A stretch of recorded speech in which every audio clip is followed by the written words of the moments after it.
Welcome to Facts News. Today is Friday, November 2nd, 2012. We have a very big election coming up next Tuesday, November 6th, 2012. We have President Barack Obama, the incumbent, versus Mitt Romney, the former governor of Massachusetts. It's going to be a very tight race as the polls project. It's a lot of back and forth going on, a lot of indecision, a lot of undecided voters out there, and many more people have already made up their mind. Me personally, I've already voted, and what I want to do with this video tonight is I want to talk about.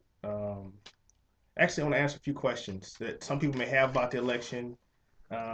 So just common questions. So let's start off with the first one. Let's get right to it. Well, okay. First question here is, why should I vote for President Obama? Let me just be frank and be honest. I've already voted. I've early voted. I voted for President Obama. And a lot of people say, well, hey, why should I vote for him? The economy is a mess. There's so much uncertainty. There's so much division within the country right now. And I think a few reasons. I believe that he was dealt a bad hand. Um, we had the worst financial crisis in this country since the Great Depression when he took office. He had a Congress that refused to work with him. You had congressmen and such as Mitch McConnell, the senator from Kentucky, saying that his goal, the Republican senator, by the way, was to make President Obama a one-term president. That was his number one goal, not fixing the economy, not finding a way for jobs to grow within this country, but to make him a one-term president.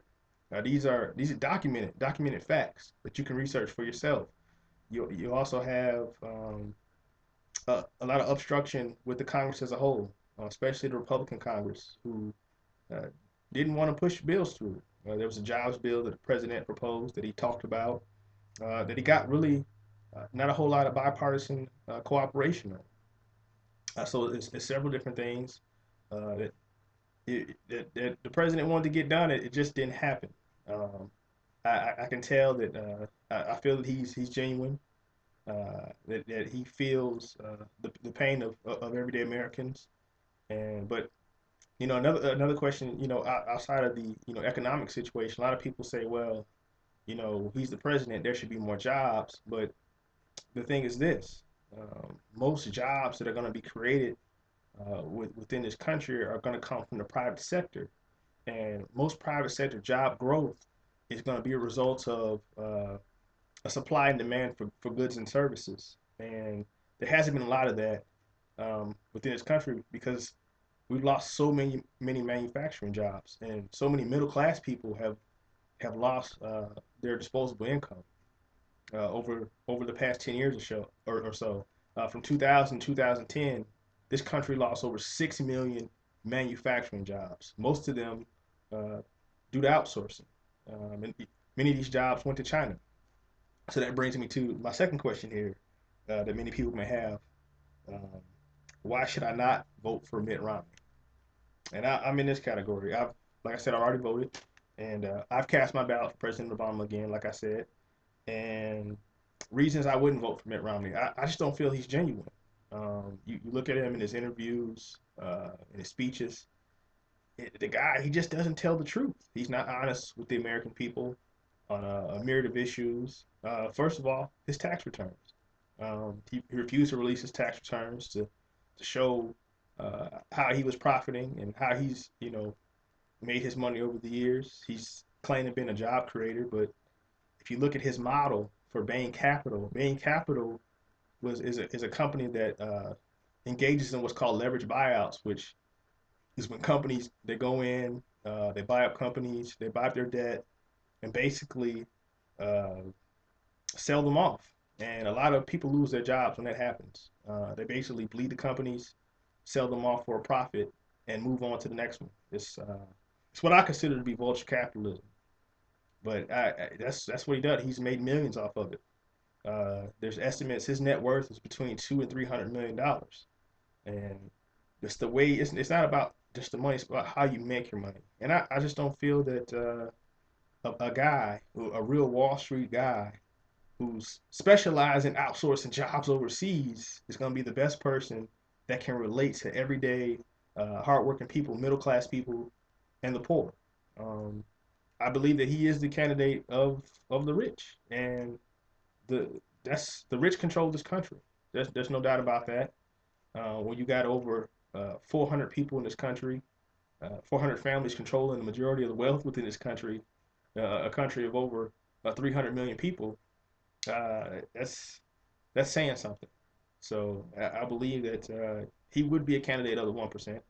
And let me be honest, President Obama, he's not perfect himself, but I feel that with him being in office, the middle class and poor have a better chance. And I know that the president, his power is limited.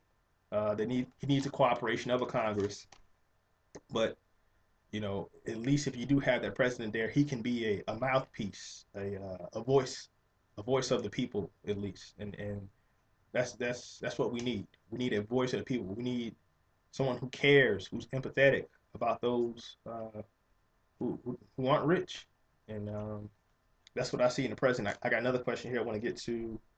Um, why hasn't the president done more for Black America? Well, let me just be honest about it. How much has he really been able to get done for all of America, not just Black America, without obstruction? He's had a uphill battle just to try to get anything done, especially healthcare. He's kind of able to get that through, but I would like to see that tweaked. I would love to see a single payer system. Um, just you can even expand Medicaid and make it available to everybody, and that would force the insurance companies to compete for business. Or you can get a government option and then have, say, a Blue Cross or United Health or what have you as a supplemental plan. I'd like to see something like that happen, but with the insurance lobby money being so strong, I don't think that's going to happen anytime soon. But it's just a thought, though. I mean, I would like to see that happen. Um, as far as Black America goes, I don't feel that it's the president's job to specifically say, hey, Black America, hey, I'm the president of you, because he's the president of the United States of America. Um, I'm Black American, but within our own community, we have to take it upon ourselves, no matter who's in office, to do what must be done to make our situations better individually and within our community. The cavalry isn't coming, and there are a lot of wounds that Black America has that the government and mainstream America has no interest in sewing up for us. That we have to be our own doctors, so to speak, to fix our own situations. Um, let's see, I got another question here. My vote doesn't count. Why should I waste my time doing it? It's simple. There are many people over the years that died, and gave their life and suffered horrible injustices just for you to have the right to vote. It's a right. It's not a privilege. It is a right as a citizen in this country. It is your right to vote and exercise your right to vote. If you don't vote, how can you complain? There's no need for you to complain uh, because you didn't exercise your right. This is a democracy, but unfortunately, it's turning into an oligarchy, which is where the rich really control what goes on. Uh, the wealth is concentrated, the power is concentrated at the top. That's what this country is fastly becoming. And in order to stem the tide of that, we need people to exercise their right to vote and elect candidates that care about the country more than they care about their own individual aspirations and selfish desires. We need people that care about the country and put country first above party. That's what we need right now, um, all over the country.